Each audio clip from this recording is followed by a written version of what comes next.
Hayırlı kеш dostlar, исәнмесез. Бүгенге тапшыруга мен бик күп сораулар белән килдем. Әлеге сораулар минем бүгенгенә туган сораулар түгел. Сезне белә белгәннән бирле. Күңелемдә килгән сораулар һәм бүген рәхәтләнеп бу сорауларны сезгә бирәм. Дуслар, безнең бүген тапшыруыбызның кунагы Фердинанд Салахов. Хайырлы кеш, Фердинанд абый. Хайырлы кеш, һәр кайсыбызга булсын, хайырлы булсын күпләр. Фердинанд Абдулла улы Салахов. Тумышы белән Апас районы Шүри-Бураш авылыннан. Биредә 8 еллык, соңрак Апас урта мәктәбен тәмамлый. Кечкенәдән җырлап үскән малай зур сәхнәгә менү хыялы белән Казанга килә. Ләкин егетне тыңлап караган белгечләр тавышы юк дип кире борып чыгаралар. 17 яшьлек Фердинанд Казан дәүләт медицина университетына барып керә. Соңрак армия хезмәтеннән соң бәхетен тагын бер катсына максаты белән Казан дәүләт консерваториясына килә һәм бер каршылыксыз студент таныклыгы ала. Дөньяның 37 илендә татар җырын башкарган җырчы, Татарстанның халык артисты һәм башка бик күп төрле премиялар лауреаты һәм исемнәр иясе Фердинанд Салахов. Беләсезме, Фердинанд абый? Мин сезнең әзме күпме, мин күп дип әйтә алмыйм. Тормыш юлыгызны беләм, укып та беләм, үзегез белән сөйләшеп тә беләм, аралашып та беләм. Сәхнәгә чыгар алдыннан кайбер җырларның нинди авырлык белән бирелгәнен дә беләм. Ничек икәнен без аны ачыкларбыз әле. Нәрсә сезне бу тормышта елмаерга мәҗбүр итә? Мин бит сезнең бер генә тапкыр да кәефсез килеш. Я булмаса бер генә тапкыр да зарланганыгызны күргәнем юк. Нәрсә сезне елмаерга мәҗбүр итә? Менә минем кебек гел елмаюлы булып, гел күңелле кеше булып йөрсен өчен күп хәсрәт күрергә кирәк. Һәм шул үзеңнең трагедияңны комедиягә әйләндерә белергә кирәк. Шунлык акыл биргән миңа Ходай, әлхәмдүлиллаһи шөкер. Җылап җырып кемгә файда? Җылап йөрүчеләр байда күп. Безнең профессиябез, эшебез кешеләргә елмаю бүләк итә торган. Син үзең җылап кешене елмайтырып буламыни? Үзең елмаеп чыгып сәхнәгә, яктылык алып чыгып, кояш алып чыгып, җылы алып чыгып, кешене елмайтырга була. Менә Тамашачы елмайсын өчен, менә син дә елмаеп утырсын өчен, мин хәзер үзем елмаерга. Мин дә сезне тыңлыйм әйме. Үземнең күземә күңелем тула яшь килә. Ни өчен яшь килә? Чөнки хәтерлим, без сезнең белән бер концерт эшлибез сәхнә артында. Һәм сез сәхнәгә чыгарга әзерләнәсез, кулыгызда микрофон. Һәм сез әйтәсез, менә микрофонның рация бит инде микродулкыннар белән пультка барып тоташа. Һәм шул минем менә колактан шыңлый дисез. Ничек кенә җырлап чыгарга, ритмнан чыкмаска. Һәм күз алдына китерәм. Мин сездән сорыйм, ничек шыңлыйсың ул? Сез аны менә зың итеп шыңлый колагымда дип әйтәсез. Мин шул вакытта уйлыйм, ни кадәр көч кирәк, ни кадәр сәламәтлек кирәк, ул бит авырта, ул бит авыр. Менә шушындый авырлык белән сәхнәгә чыкканда, да, сез җырларны башкарып чыгасыз. Менә ул каян килә ул көч? Менә сез аны ничек җиңәсез? Җиңгән өчен күңелем тулды менә. Бу шыңлый дигән мезгил ул операцияләрдән соң булган мезгилдер инде. Шул минем баш миенә лазерлар операция ясаганнан соң. Чөнки шулай шыңлап та башаулап тора, сәламәтлек җырлый торган состояниедә түгел инде син. Ләкин чыгарга кирәк. Ул көч килә яше тормышны яратканнан, тамашачыңны яратканнан, эшеңне яратканнан, яшисең килгәнгә күрә. Мин башка тормышны күз алдына китермим. Мин фәкать сәхнә, тамашачы, җыр, яңа җырлар һәм җырлыйсы килү. Әйтәсе килгән фикремне кешеләргә әйтер сүзем минем бик күп бу дөньяда. Чөнки инде мин шактый еллар яшәдем. Тәҗрибәм бар, профессиональ тәҗрибәм бар, тормыш тәҗрибәм бар. Мин инде 13 яшендә әтияне урынына калган кеше, мин бик яшьли олыгаерга туры килде. Менә шул тәҗрибәләрне югалтмый, чәчми сәхнәгә алып чыгам. Әйдәгез шул 13 яшьлек вакытыгызга кайтыйк әле. 13 яшьлек Фердинанд нинди иде ул? Мин аны хәзер 13 яшьлек балаларны автомобильгә кресло белән утыртырга диләр. Мин шаккатан бу законнарга мине нишләп креслоларга утыртмадылар икән? Мин беләсезме, 83 яшьлек 2 метрлы әбием бар иде минем. Шуны аркама асып, Бәрәңге бакчасында иде элек авылларда мунчалар. Шул әбине мунчага күтәреп барадыр. Арттан 2 энекәш тотып барадыр. Минем өстемдә 13 яшьлек малайның 2 метрлы әби атланып йөридер. Чөнки авыру иде, аны юарга кирәк, тәрбияләргә кирәк иде. Энекәшләрне карарга кирәк иде. Әтиянегез белән нәрсә булды? Әтием минем 69 елның 16 мартында үзен үзе үтерде, һәлак итте. Ул партияга каршы кеше, сайлау көне иде ул, сайлаулар көне, бүтән халык сайлауларда мин сәхнәдә басып җырлап калдым. Минем күз алдымда шул картина, менә миңа инде хәзер 63 яшь, менә 50 елдан артык минем күз алдымда әтиемнең шул ул бик чибәр кеше иде, Мәскәүдә эшләп, бик матур киенә, бик заманча ул фирмага да ак итек киеп йөри торган кеше иде. Шул мин сәхнәдә басып җырлап калдым, ул ишек төбендә басып тыңлап торды да, аннары минең чыгып киткәнен күрми калдым. Һәм мин клубтан кайтканда минем әтиемне инде сузып салганнар иде. Ни өчен ул бу адымга барганын беләсезме? Ну, каршы иде ул. Теге безгә паспортлар бирмиләр иде, ниләр бирмиләр иде, авыллардан җибәрмиләр иде, колхоз председательләре белән, партия белән конфликтта, үзе партия кеше түгел иде ул. Без аны халык бик гадиләштереп, бездә бит инде шулай. Гаиләгә бәйлеләрдә калдыралар. Безнең гаиләбез бик тыныч. Минем әтиемнең әниемә бер кашында каты сүз әйткәнен, чүгенгәнен ишетмәдем. Безнең каршыбызда әтием белән әнием бер кашында ниндидә бер низакка кергәннәрен без ишетмәдек. Без бер кашында өйдә гауга ишетмәдек, күрмәдек.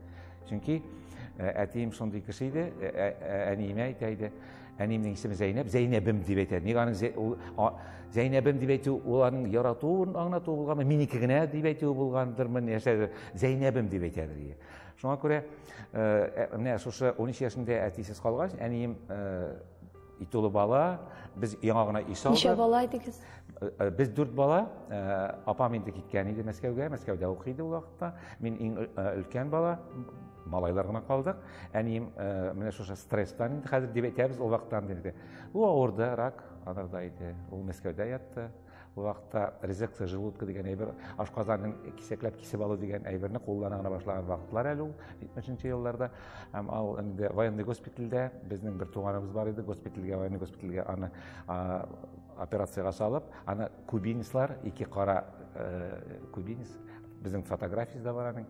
Шул алар аңа операция ясап, опытный. Һәм ул 2 елга якын Мәскәүдә яшәде. Һәм шул вакытта мин гаилә башлыгы. Әни больницада, малайларында, нектәсез. Дөнья көтү, бөтен керләр юу, бәйләү, тегү, әбием мине өйрәтте. Авыру әбиестә. Авыру әбиестә. Ну, әбием безне ни өчен мине эшкә өйрәтте, детдомнарга таратмасыннар өчен безне. Әбием бар, безнең туганнар, гәрчә безнең ярты Казан туганыбыз булса да, ул бөтенләй башка әйбер. Мин Казанга килгәчтә берсенә дә сыймадым Казанда монда. Общежитиеларда, вокзалларда киенеп йөрдем, вокзалларда кунып йөрдем. Җәй көннәрендә ярты Казан туганым, алар барысы да хәзер барлар. Хәзер алар барысы да минем тирәдә. Әмәлеки менә барысы да сезне яраталар. Шуннан менә 13 яшьлек вакыттан миңа бик яшьли әти-әни урынына калып, соңыннан әнием кайтты әлбәттә, ул кайткач та әле без әни тиз генә ул эшкә яраклы булмады. Әкренләп. Һәм Худайга шөкер 90 яшенә кадәр яшәп, минем кулымда тәрбияләнеп, шулай зур хәзер хөрмәттә ул дөнья белән китеп барды, риза бәхиллеген биреп. Менә бала чактан ук шундый Аллаһ Тәгалә сезгә зур сынау биргән. Сез уйламыйсызмы, бу сезне киләчәккә үзенә күрә бер әзерләүче бер имтихан булгандыр дип? Ул сезгә ярдәм иткәндер бит киләчәктә, менә бу тормышта сынмаска, сыгылмаска. Бөтенесе дә алар миңа киләчәккә чыныгы булып торалар. Мин бер дә язмышымнан зарланмыйм. Мин бик бәхетле язмышым. Чөнки хәсрәттә күп булды, кайгыда күп булды, проблемаларда күп булды, авырулар да күп булды. Миңа Ходай Тәгалә аның барысында җиңеп чыгарга. 2 тапкыр мин онкология белән авырдым. Һәм шул вакытта мин әйткәнем, Худайга шөкер, ярый әле шушы гына. Бар бит күзгә карап ятучылар, коляскаларда ятучылар бар. Сөйләшә алмыйча ничә ел. Нинди генә авырулар булмый бит. Мин бик күп авыруларны күрдем. Ә минеке җырлыйм дидем, җырладым. Миңа әйттеләр, юк җырламыйсың, сөйләшмисең диделәр, җырладым. Ходай Тәгалә миңа барсын да бирде, мин аларны узарга тиеш идем. Язмышымны мин шулай сызылган, язмышым җылы буйлап мин җырлап уздым. Язмышны тәкъдир маңгайга язылган дигән әйбер бар. Кемдер әйтә, кеше үзе язмышны яза дип. Сез кайсы белән килешәсез? Һәр кемнең язмышы характерыннан тора. Әгәр син җылап утырасың, менә әйтәсең бит әле елмаеп бирим дип. Бар җылаган чаклар, аны күрсәтмисең генә. Күрсәтми белергә кирәк. Кайчан җыладыгыз? Соңгы тапкыр.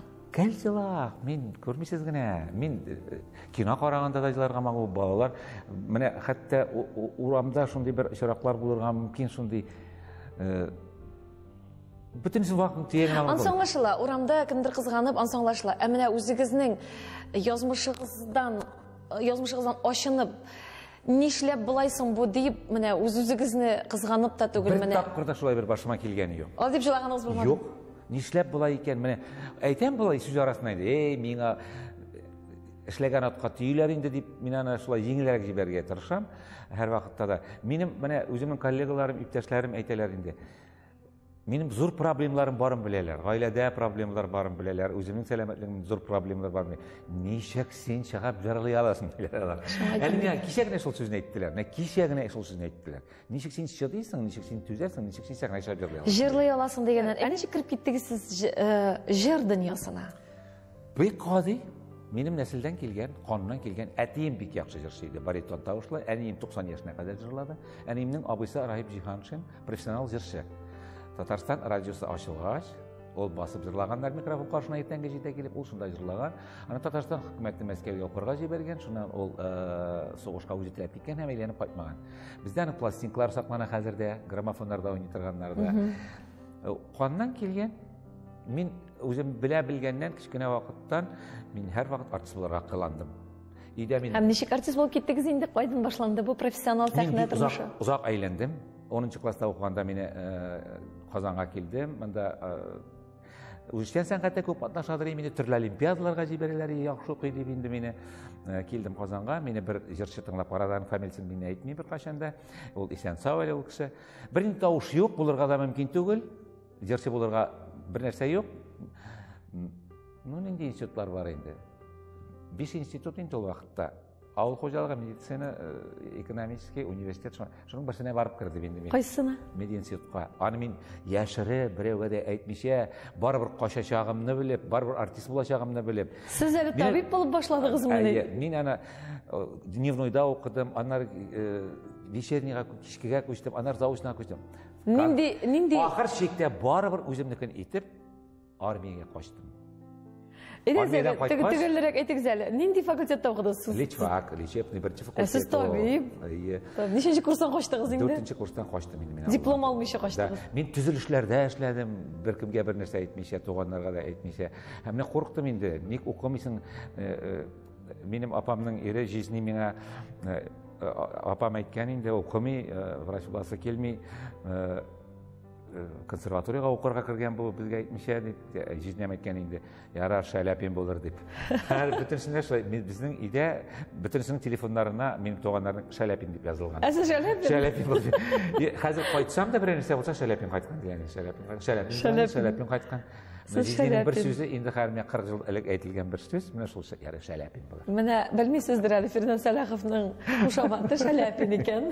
Юк, ул минем кушаматлар күп, интеллигент та бар инде. Алай икән, бик кызыклы. Һәм менә сез әйттегез, вокзалларда, кунган вакытларда булды дип. Менә шундый бер көнегезне исегезгә төшерә аласызмы? Вокзалларда гына түгел, мин сыер азбарларында да кунып йөрдем. Мәктәптән кайткач, әбием безнең мин кайтайдыр идем 9нчы, 10нчы классларда укыган вакытта 7 километр юл юк, муеннан баткак юл. Соз якар. Икенче сменада укыйбыз. 7 турга 10 минутта дәрес бетә. 7 километрны кайтырга кирәк. Кайткач кышкы көннәрдә инде төн. Әбием начар ишетә, ишендә тәрәзәне кыйный. Бөтен авыл уяна инде, өйдәгеләр уянмый. Әбием уяна, аннан ишеннән җылап әйтәдер. Адаштым, ишеккә бара алмый. Ишекне биклиләр, верандаларны биклиләр. Без юл өстендә торабыз, төп урамда. Кыйнысың инде. Бөтен авыл уяна, әби ишекне ачарга килә алмый инде. Күпме була инде? Аш, арган, кайткан. Керәсең дә сыер янына утырып йоклыйсың инде. Абзарда. Онда да күп тапкырлар булды. Вокзалларда да шулай Казанга килдем, монда торырга. Туганнар бик күп иде. Аның башта берсе әниемнең бер апасы пырылдатып булып чыгаргач вокзалларда кунып йөрдем инде. Куып чыгарды. Монда нишләп йөрисең? Баржы хәтле чемоданың белән СССР тарихы тияп килдем бит консерваториягә укырга. Китапларыгыз. Миндә китап күп, китапларның бөтенсен тияп килгәнмен инде. Анда Рабит Батулланың исеме минем 4 күз дигән китабы да бар. Ул минем 4нчы классны 5легә бетергәнлеккә биргән китап. Аны ник сөйләп килгән инде Казанга? Бик Менің кирәк бик була зур достоянием, бик зур. Рабит Батулла биргән бит инде Иә. аны. Әлбәттә ул вакытта бит Шуны кыйммәтле алып бүләк. килгәнмен. Шул китабымны әле дә саклыйм әле. Мен бер 30 еллардан соң Рабит Батулла белән тапшыру эшләгән вакытта Рабит Батулладан шунардан автографын алдым. Шуңа шул бар чемоданың белән монда ятма, әнигә кайтып печән чап дип Куп чыгарды. пырылдатып. И вокзалларда куып бирдем инде. Консерваториягә укырга китер алдыннан мин армиядан кайттым. 4 көннән солдат формасыннан мин бардым консерваториягә экзамен бергә. Кайтты, печәнеште бит инде, бөтен халык печәнгә төшә. Мин әнкәйгә әйтәм, иртә белән торып мен мин Казанга китәм, консерваториягә укырга керергә барам. Ну, бик канәгатьсезлек белән генә инде, өнем Фарих бар, исән инде ул вакытта, ул әле яшь малай, армиягә да китмәгән.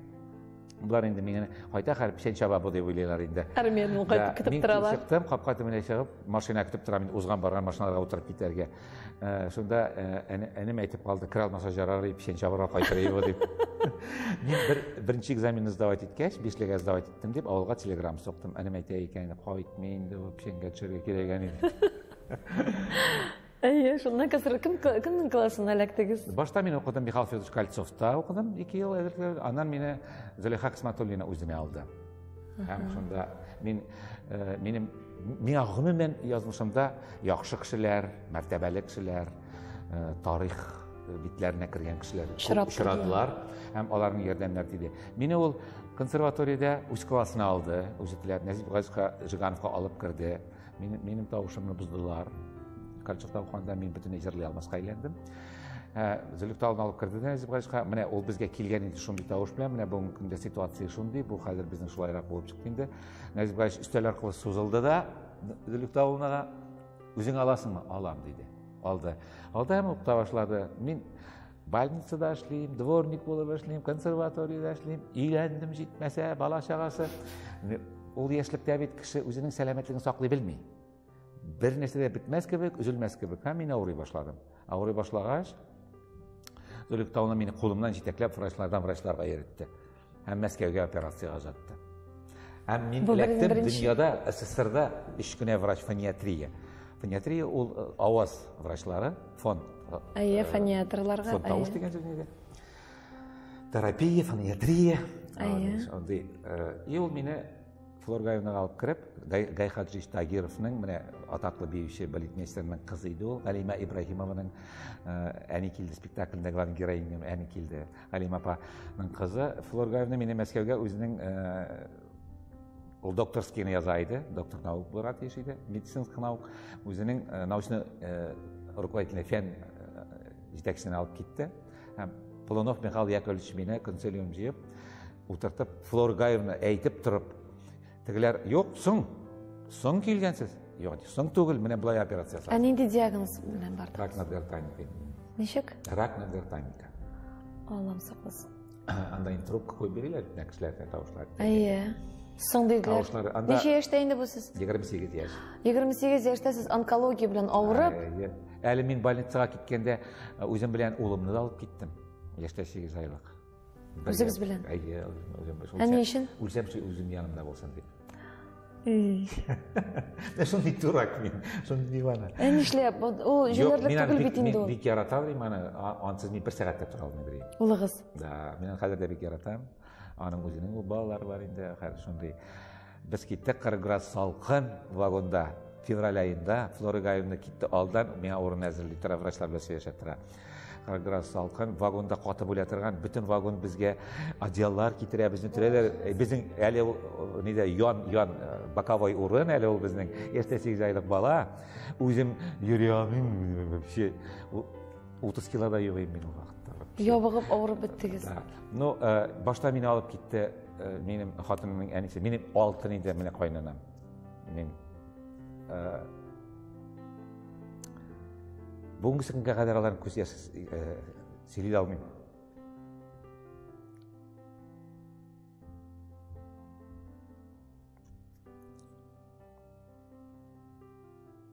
Стоп.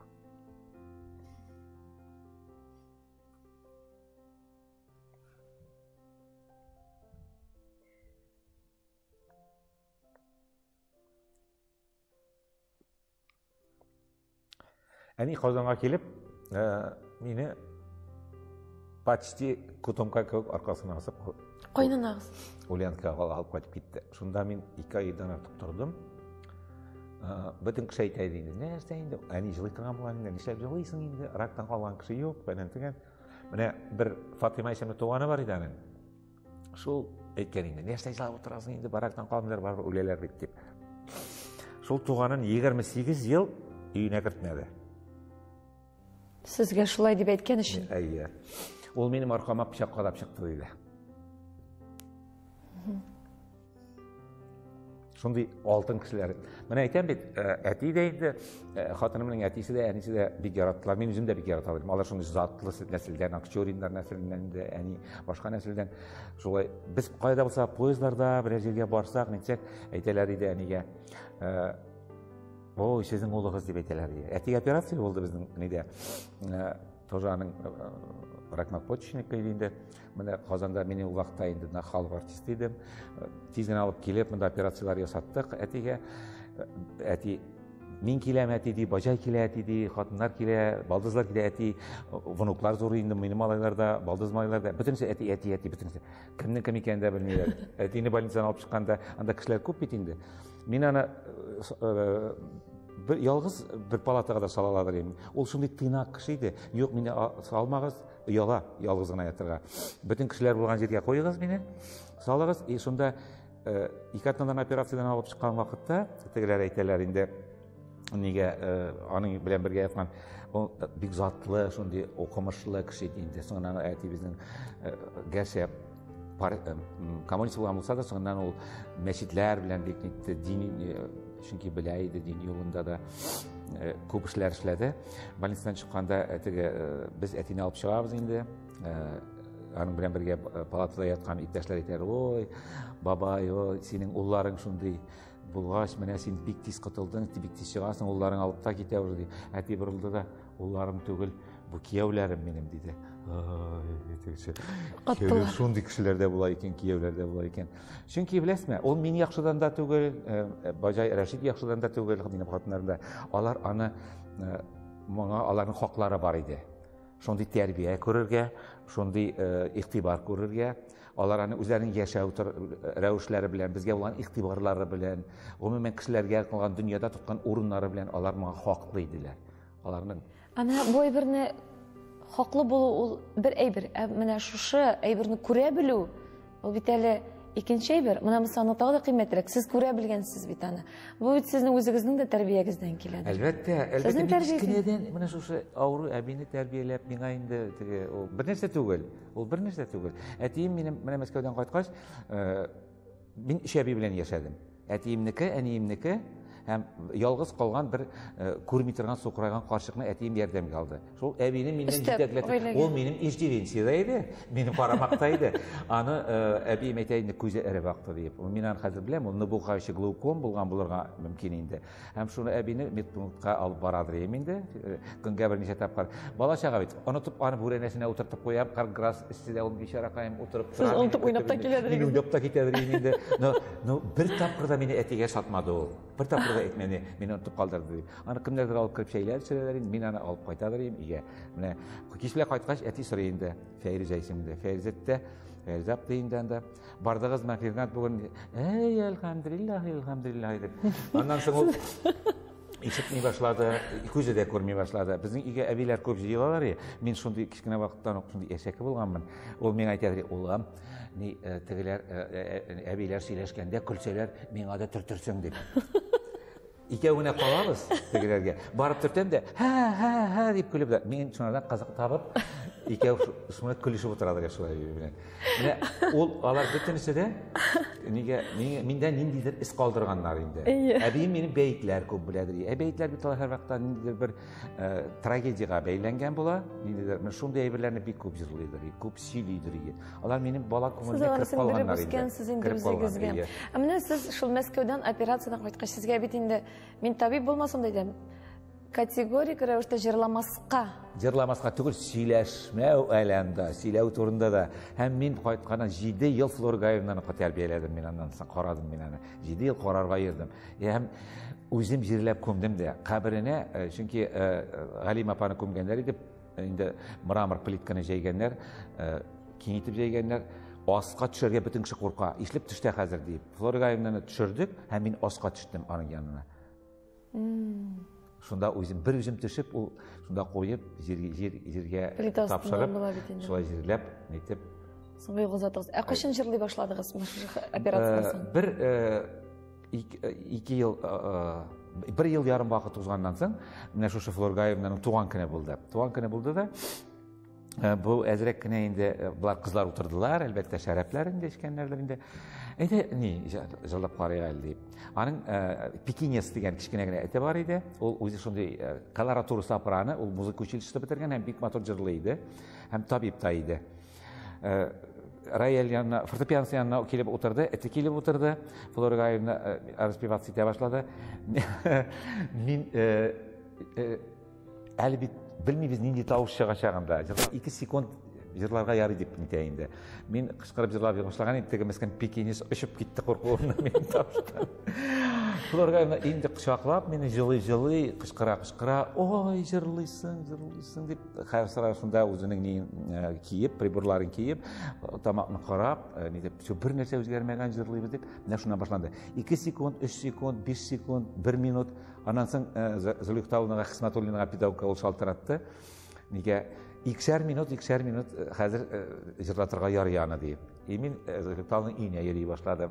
Аннан шулай яңадан 2 елдан соң консерваторияга яңадан әйләнеп кайттым укырга. Укып бетердем.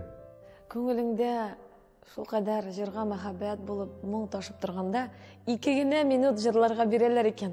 Ул бит Секунд. 2 секунд. Раз, два, 1, 2. Нәрсә генә җырлап буласың 2 секунд эчендә? Юк, белергә кирәк, связкалар эшлиме, эшләмиме, тавыш чыгарып карарга кирәк.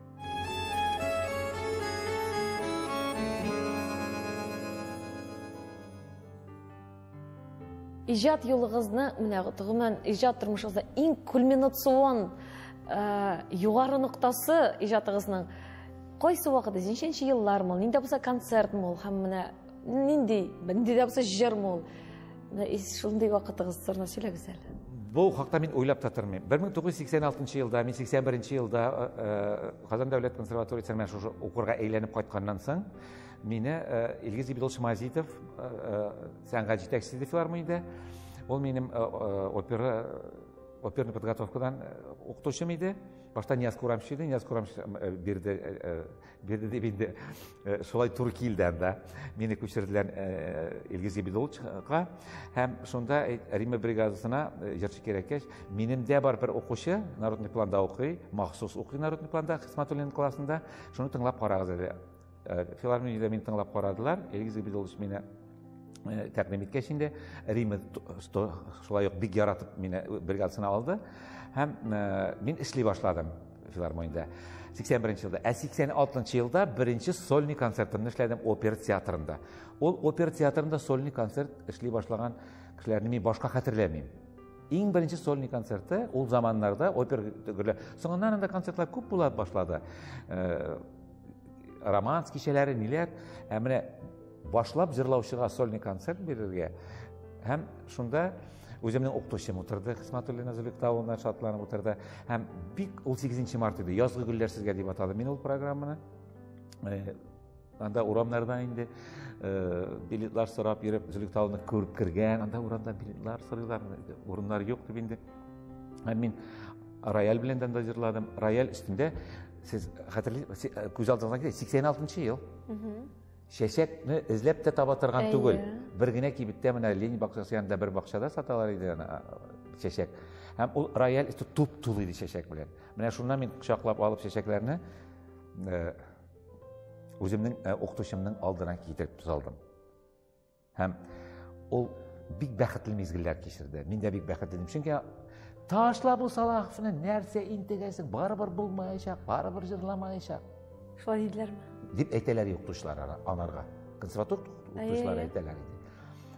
Андый сүзләрне мин икенче кешегә карата соңыннан тагын ишеттем. Һәм ул хакта әйтермен әле мин. Нигә һәм Зөлихтауовның бәхете менә хәзер дә күз алдымда. Ул үзенең ауруын жеңу, оқытырға үйрету, менің жырлысы келген, мені жырлатасы келді аның бек, менің өзімнің де жырлысым келді. Бұл біздің жеңуіміз еді. Менә бұл концерт. Шоу концерт. Һәм менә хәзердә бар бик зур уңышлы концертлар бар. Мен инде дөньяның 37 илендә җырладым. 37 ил.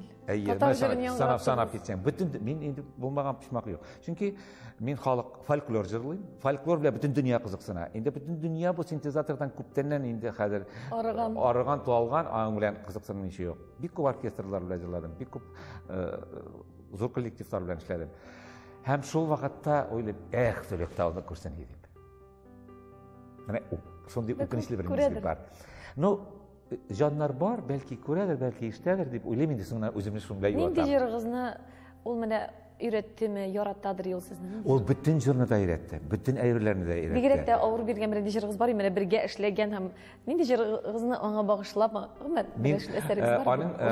аның 70 еллыгында мин дәүләт имтиханнарын тапшырган вакытта камерный класстан ул миңа әйтте, Илһам абый Шакиров репертуарыннан Җанкай җанашны җырларга диде.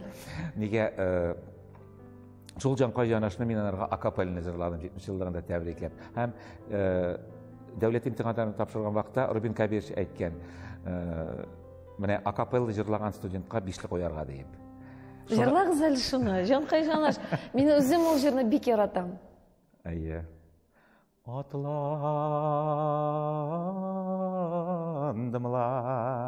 atının ay biline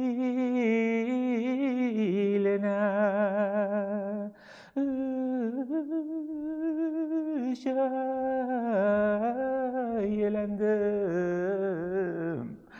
қаласын.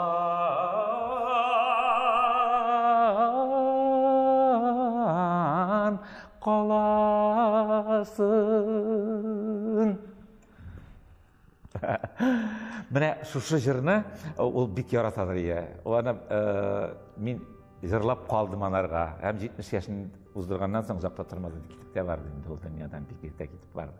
Афарин. Менә сез әйттегез, 2 тапкыр очрашырга туры килде тормыш.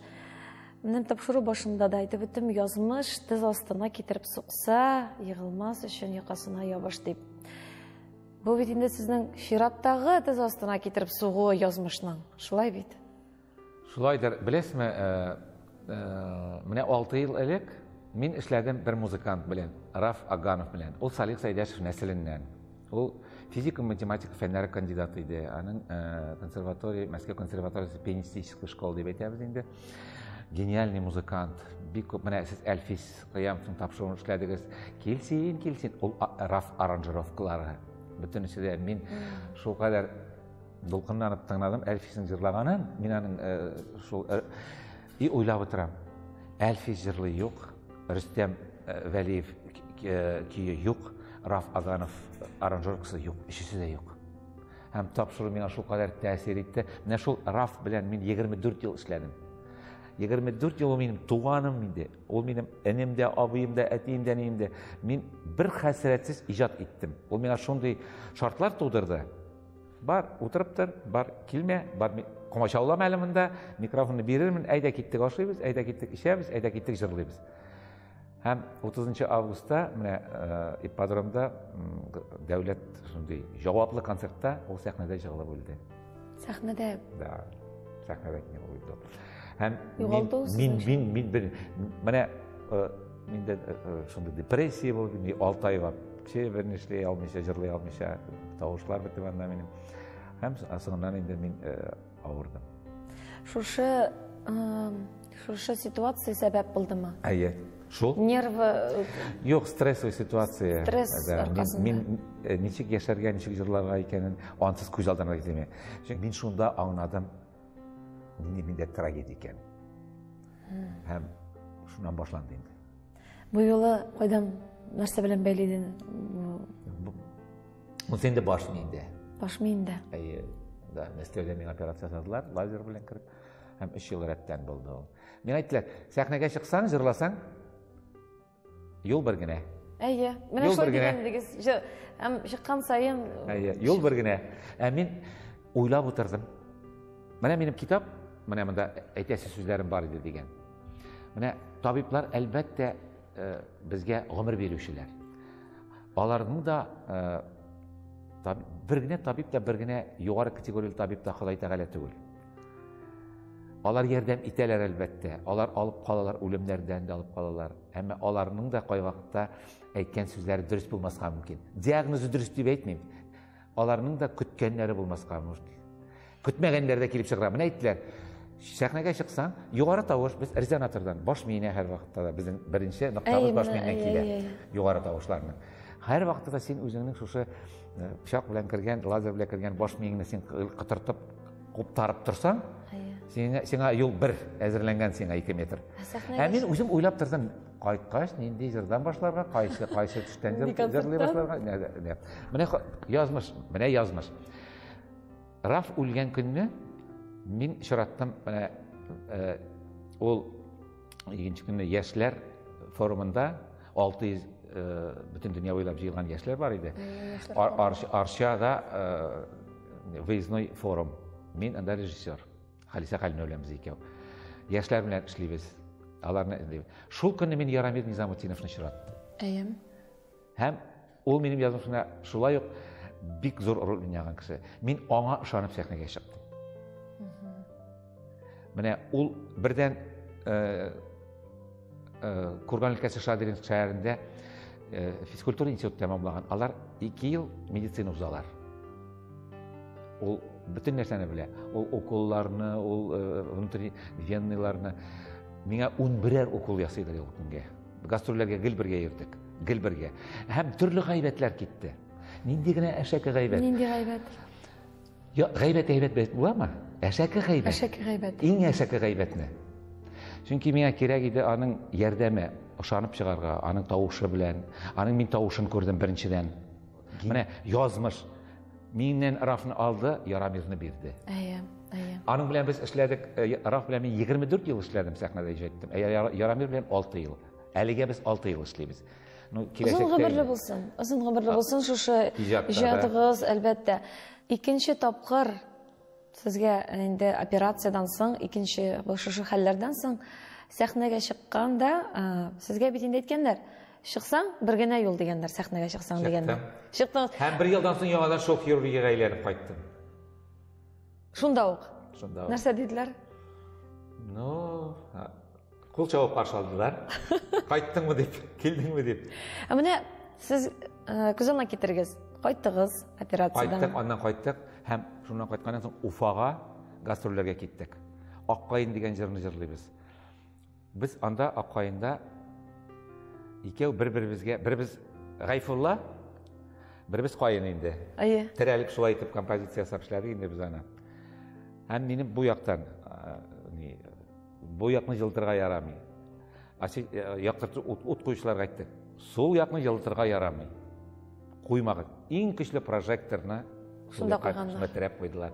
Аккайны җырлап бетергән, мин инде җырлап бетергәндә Ярамирга терәлеп торам, шуып төшә башладым уже.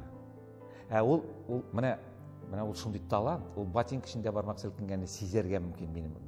Минем шуа башлаган иткәч, ул шулай ике яктан мине шулай тотып, шулай итеп җырлап бетерде. Сәхнәне яптык без. Һәм мин киттем 3нче тапкыр операциягә. Уфадан кайткач. Менә ни өчен менә шушындый курбаннар?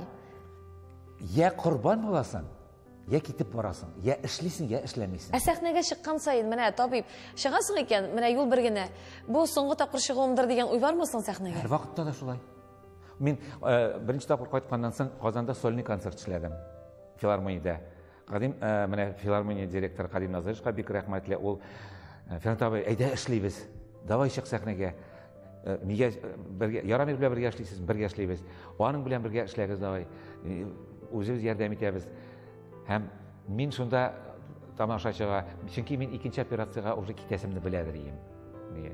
Аны кайтасыңны тоже белмисең бит, ничек булачак дип. Кайтасыңмы операция? Мин тамашачыга әйттем. Бу минем кайтуыммы, бу минем китүемме, мин үзем дә белмим. Әмма ләкин мин бу мизгелләрдә сезнең белән бергә булуыма мин барыбер бәхетле дип. Мин ул сүзләр бар. Мин исән-сау әйләнеп кайттым, әлхәмдүлиллаһ, шөкер. Барыбер да сезне җыр яшәтә. Фәкать җыр. Җырлыйсы килгәнем, җырдан бигрәк тамашачым яшәтә. Жырлауын жырларсың инде аны. Тамашачың булмаса, сені тыңлаушың булмаса, сен кімге жырларға тиіш басың? Менә мин сөйләп отырам, сен тыңлаучы булмаса, мен кімге сөйлейм? Сен тыңлап отырасың. Минем тамаша. Жырчының аның бүтін бәхеті тамашачыда. Білесізме, менә мин сезне һәр тыңлыйм, миңа шундый фикер килде. Бу тормышта бүтін нәрсә өчендә түлибез. Яхшы өчендә түлибез, начарлык өчендә түлибез. Бәлкем менә шушы сезнең күпме катлаулы операциялар үтеп, җырларга ярамый дип кызыл штамп куеп кайтарсалар да сезнең җырлый алуыгыз, бүгенге көндә зур заллар тутыра алуыгыз, бәлкем сезнең кешеләргә кылган игелегегезнең әҗередер. Беләсезме, ни өчен җырлаячагымны бик ышанып чыктым. Мин беләм, минем өстемдә дуга бик күп. Мине әбием җылы-җылы дуга укыды. Әнием миңа дуга укыды. Менә шул сукыр карчык дуга укыды миңа. Һәм тагын бер дуга турында әйтәсем килә тамашачыларга. Бу факт бәлкем тамашачыларга билгеле дә түгелдер, ләкин якын аралашкан кешеләрегез белә, сез бит әле бала алып үстергән кеше. Алып үстергән дип инде ул бала, мин бөтенләй бу теманы сөйләсем килми, ул бар тормышта, ул әлхәмдүлиллаһи исән сау, ул инде зур бала, аның үзенең гаиләсе бар. Артист кешегә ул турыда сөйлә, ул пиар булып яңгырый. Юк, пиар түгел. Әйдәгез шулай килешик. Пиар түгел. Без бүген язмыш тапшыруында һәм бу сезнең язмышыгызның бер бите, язмыш китабы. Ул минем язмышымны бизәп торган бер мизгел ул. Мин ул ничек ул турыда сөйләмәскә? Бу сезнең язмышы. Ничек біз бүген сезнең авыр вакытларыгыз турында гына сөйләргә тиешсең әле? Тамашачылар барбыр, миңа калса, мәсәлән, мин бу хакта беренче күрешкәч, минем сезгә карата соклануым, хөрмәтем тагын да артты. Гаиләгез, үзегез инде балаларыгыз булмаса, инде аңлар идең менә бу фактны. Нәрсә этерде сезне? Ул яхшылык эшләү генә, ул бер нәрсә дә түгел. Чөнки ул баланы тәрбияләүдә мин генә түгел, анда бик күп тәрбиячеләр. Да балалар йортында тәрбияләп чыгарган, ул балалар йортында да бик күп еллар яшәде. Аңа бик күп кешеләр ярдәм итте. Ул шундый бәхетле бала. Аның Сезгә нәрсә этәргеч бирде менә шушы адымга барырга? Язмыш. Язмыш этәргә, очраштырырга тиеш булган. Без ул кеше белән җирдә очрашырга тиеш булган. Ничек очраштыгыз сез? Шул балалар йортларына кереп йөридем инде мин. Конфетлар, алмалар кертеп бирдем, шунда күрдем мин аны. Шуннан алып кайттык без аны кунакка. Шуннан улым белән дуслашып, шуннан безнең балабыз, без Ходай Тәгалә язган безне очраштырачаган. Һәм без очраштык аның белән. Һәм минем язмышымда ул бар, аның язмышында мин бар. Хатыныгыз менә бу Юк, минем хатыны ул үзең карасаң алып кайт диде. Ул бик сафта әйткәндә добрый кеше, киң күңелле, зур йөрәкле кеше ул. Әйдәгез әле менә Рәйлә ханым турында сөйләшик әле. Сезнең хатыныгыз чыннан да олы йөрәкле, киң күңелле ханым. Мин аны ишетеп тә беләм, шәхсән таныш булмасам да, бик зур хөрмәткә лаек ханым. Ничек таныштыгыз сезнең менә мәхәббәт тарихыгыз? Ой, мәхәббәт тарихы шундый кызык. Мин армиядә служить иттем Фердинанд Фәтхетдинов дигән Алексеевский районның Коркүрнәле авылыннан. Аның апасы Фирдәвес, минем апа Фирдәвес, беренче балалар. Икенчеләре Фердинанд, мин дә Фердинанд. Безнең менә аларда да 4 бала, бездә дә 4 бала. Аерма безнең берсе Хәмзә, аларда Гөлфания бар. Шул монда Казанга кайттык, урнаштык, ул эшли, мин укыйм. Аның классташ кызлары, игезәк кызлар Рәхилә белән Рәхимә Казанда, шул кибеттә эшлиләр. Безнегә ул заманда бит инде аш студентлар бит инде. Ансы кирәк, монсы кирәк. Мага шул Фернат әйтә, әйдә барып киләбез ди кибеткә, минем ди классташ кызлар эшлиләр ди. Бардыр инде кибеткә, продуктлар алабыз инде, астан гына инде, танышлык буенча гына инде. Шунда менә бүлек мөдире шушы инде аның янына керде. Ул минем соңыннан шушы Райла Ибрагимовна булып чыкты инде ул. Маратның әнисе булып чыкты. Соңыннан без узак кына 1-2 ел шулай аралашып, танышып, дуслашып йөрдек һәм 79-нчы елда өйләнештек инде. Һәм 80-нчы елда Марат туды. Һәм менә бүгенге көндә дә гөрләтеп, матур гына иттереп, ир кешегә аңа бит өйгә кайтуга тәмле аш булса, өйдә көтеп торучы булса рәхәт бит инде. Ярый, кайта торган ир булса, безнең кебек кайтмый торган ир булса, нишләрсең? Айлар буе 3 айга чыгып китәдер ир. Шулай булса, 3 айга чыгып киткәндә дә көтеп торучы булса рәхәт бит инде. Әлбәттә. Һәм менә бүгенге көндә дә сезнең олы йөрәкле хатыныгыз мәҗбүр туганын карага. Менә бу нишләп шулай микән дигән уй килгән бармы? Сез туганнан әби карагансыз, аннары соң менә үзегез кайнана кулына калды. Бүгенге көндә сезнең хатыныгыз үзенең туганын карага мәҗбүр. Менә бу ниндидер бер язмышның бер рок дигән әйбер бар, урысча әйтәм инде. Мин аның татарча сүзен белмим дә. Язмыш сынаудыр, бәлки башкаларга да гыйбрәт булсын өчендер. Күтәрә ала бу кеше дип безгә бирә торгандыр. Анда инде юк Рәйлә, утырасың өйдә, башка кеше карасын дигән әйбер юкмы? Алай түгел. Чөнки менә шул әйтеп киттем бит әле, әни дип, минем хатынымның әнисе дип. Ул миңа әйтеп калдырды. Фәймә инде 3нче кыз, мин аларны Казанга күчереп, монда урнаштырдым. Үзләрендә эшләр бетте, дөнья буталып, бөтен дөнья эшсез калганнан соң Казанга килеп эшкә урнаштырып, монда фатирлар юллап аларга, монда урнаштырдым. Аларның фатирлары кичкенә, 2 уллары бар. Уллары үстеләр, инде үзләренең гаиләләре бар. Әни шул әни дип әйтәбез инде, минем кайнанамны. Әни ул әйтте, Райләнең үзенең дә сәламәтлеге юк, Фәймәнең инде үзенең дә фатиры кичкенә. Сиңа кала диде. Миңа аның васыяте. Рәдифәм диде, сиңа кала. Рәдифә исем инде ул апасы, ул 1954 елда туган. Рәдифәм сиңа кала диде. Мин инде ул кыз баланы берничә монда Казанга да килеп тәрбияле итә алабыз. Безнең фатирларыбыз, аңа мөмкинчелекләребез бар. Әйе. Ләкин әле менә Райла инде хатыным әйтә, анда алып килсәк, ул чыгып китәргә мөмкин, белештерми инде ул. Мин ди тотып кала алмам аны ди. Аның проблемалары бар инде. Бар үзенчәлекләр, әйе. Шуңа күрә Райла менә шул апасы белән апасын тәрбия. Гәрсә Райланың үзенә хәзер бала кебек тәрбия кирәк. Үзенең дә сәламәтлеге юк. Менә әле мин аны бүген генә озаттым, аны авылга бажай алып кайтып китте. Хәзер алар үзе әйтә инде, дембел минем ди. Бетте, минем дембел бетте, кайтам Рәдифә янына.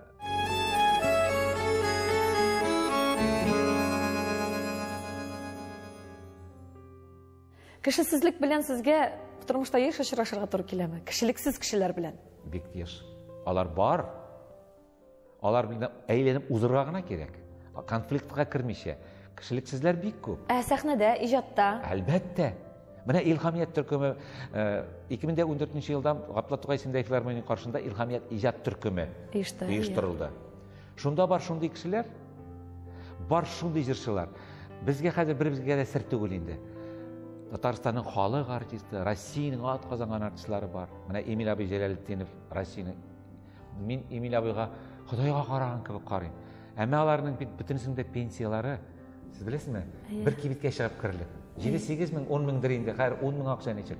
Квартплатлар, фатир өчен түләүләр 2 тапкыр артыграк. Шунлардан ничек яшәргә тиешләр?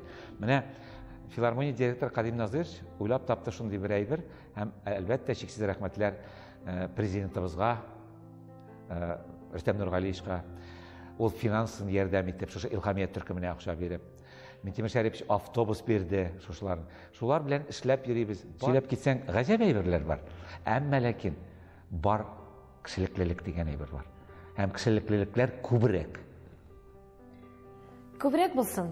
Чөнки бу тормышта былай да язмыш тарафыннан кимсетелгән, язмыш тарафыннан кыерсытылган кешеләр күп, һәм бөтен кеше дә бит Фәрзинат Салахов кебек шулай булуга да карамастан, язмышның якасына ябышып, елмаеп карый алгандай кешеләр бик сирәк. Сез әнә шундый шәхес һәм шушы позитив, шушы күңел күтәренкелеген сез башкаларга да өләшәсез. Һәм менә мин бүген шундый бер фикер әйттем. Мин тапшыруның башына ахырына кадәр минем күземнән яшь кипми. Ничектер? Менә мин яратмыйм бу әйберне, беләсезме? Сәхнәгә чыгам, мен бик күп тапкыр әйткәннәр, сине җыламыйча тыңлый алмыйм, җылам. Мин бит җылап утырсыннар өчен җырламыйм, көлсеннәр өчен, шатлансыннар, үзләренә энергия алсыннар, күңелләре кояшлы булсын дип җырлыйм. Ничектер җыла. Мин сөйлим, син дә җылап утырасың. Беләсезме? Сәнәт абый, рәхмәт сезгә бүгенге әңгәмә өчен. Һәм шуннан да сезнең җырларыгыз, сез ул уелны җырлаганда, мин теге безнең сөйләмдә диалектта шундый сор уелып китәм дип әйтәләр бит. Үземне уелып китеп тыңлыйм ул җырларыгызны. Һәм мин генә түгел, минем кебек иҗатыгызга, җырларыгызга гашыйк тамашачылар бихисап. Һәм шул тамашачыларыгызга әйтер сүзегез бардыр мөгаен. Менә татарда бер мәкаль бар. Тапканыңа куанма, югалтканга җылама ди. Бик мин бу мәкальне яратмыйм. Ничек тапканыңа куанмаска мөмкин? Ничек югалтканда җыламаска мөмкин? Югалту бит ул төрле була. Ундыйны төшереп калдырга мөмкин син. Газизеңне югалтырга мөмкин син. Буның иченә кергән. нинди генә булса да яшәргә тырышырга кирәк. Адәм баласы бу дөньяга бер генә тапкыр килә. Шул бер килгән гомерне игелек белән, иман белән, яхшылык белән яшәсәң дә була, начарлык белән дә яшәргә була. Әмма ләкин ул кирәк түгел берәүгә дә. Кирәкмәгән эш эшләп яшәгәнче кирәкне эшләргә кирәк. Адәм баласының иң зур бәхете кирәк булуда. Иң зур бәхетле кеше кирәк кеше. Туганына кирәк кеше, күршесенә кирәк кеше, тамашачысына кирәк кеше, җыры белән кирәк кеше, нәрсә белән генә булсын. Хит бурычка көрәк биреп торырга гына булса да, кирәкле булса, синең бәхетең бар инде. Син бәхетле кеше. Финат әфәнде, без сезгә, безнең иҗат төркем исеменнән дә, тамашачыларыбыз исеменнән дә әле бик күп еллар кирәк булып яшәүгезне. Сез чыннан да бик кирәк, сәхнәдә дә бик кирәксез. Һәм гомумән җәмгыятькә сезнең кебек олы йөрәкле, кеше күңелле кешеләр бик кирәк. Чөнки сезнең кебек кешеләр аркасында бу тормышта матурлыкны күрәбез. Бу тормышта кешелеклелек тормышны, кешеләрне яшәтә. Һәм сез бик кирәксез безгә. Кирәк булып, сәламәт булып, җырларыгыз белән сөендереп яшәргә язын. Амин, я Рабби, шулай булсын. Әгәр Ходай Тәгалә мине шулай итеп яраткан икән, бу Худайга шулай кирәк булган. Шундый кеше мин сине җибәрәм, синең вазифаң шушы, һәм син шуны эшләргә тиеш дигәнсең. Мин шуңа күрә Худайга бик рәхмәтлемен. Миңа Ходай Тәгалә бик бәхетле язмыш язган. Мин иҗатта бәхетле, гаиләдә бәхетле, сәхнәдә бәхетле мин. Мин бәхетле язмышлы җырчы. Мин үз илемдә яшим, үз телемдә сөйләшәм, үз татарыма хезмәт итәм, үз илемдә, үз туфрагыма басып йөрим, үз дәүләтемдә яшим. Һәм мин җитәкчеләр тарафыннан да бәяләнгән, тамашачылар тарафыннан бәяләнгән, гаиләмдә бәяләнгән кеше мин. Мин бик бәхетле язмыш. Шундый язмышларны сезгә дә телим. Рәхмәт. Без дә сезгә бәхетле язмышлар телибез, хөрмәтле тамашачыларыбыз. Безнең белән булганыгыз өчен зур рәхмәт. Очрашканга кадәр сау булыгыз.